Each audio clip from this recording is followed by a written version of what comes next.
Nargiz opa, qaysi protsedurani olib bittada effekt ko'rsa bo'ladi? Hech qaysi protsedurada bittada effektni ko'rsatmaydi. Kosmetologlar xirurg emas. Xirurgni oldiga borsa, osilgan terini kesib olib qo'yadi, u bittada effekt, wow effektini ko'radi.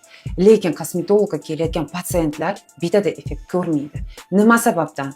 25 yoshdan keyin kollagen vырабатывать qiladigan organizmda pasayib boradi. Koreya xalqi bilasizmi, nimaga yosh ko'rinadi? Ular 25 yoshdan keyin o'sha tirishlar tushmasdan, dog'lar tushmasdan, yuz quruq bo'lmasdan o'sha mezoterapiyalar olishni boshlaydi. Tirishi bormi, yo'qmi, farqisi yo'q.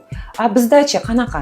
Bizdagi endi o'zbek xalqimiz, to'g'ri, men tushunaman, to'y, uy qilish kerak, kiyim olish kerak deydi, lekin bu noto'g'ri narsa. Kutish kerak emas, yuzga dog' tushishini, ajinlaring chuqur bo'lishini umuman kutish kerak emas.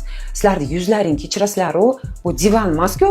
Divan eskirsa, ustiga berasiz, ustiga yangi g'ilof qiladi, restavratsiya qilib, divanni yangilab beradi. Yo'q, bu yuz bilan asta-sekinlik bilan parvarish qilib, uhod berish kerak. Yuzni kачествосiga ishlash kerak. Shuning uchun aytaman, hurmatli ayol qizlar, sizlar o'ylagandek hamma kosmetologlar ham волшебный palochka bitta protsedurada hamma muammolaringni hal qilib qo'yadigan.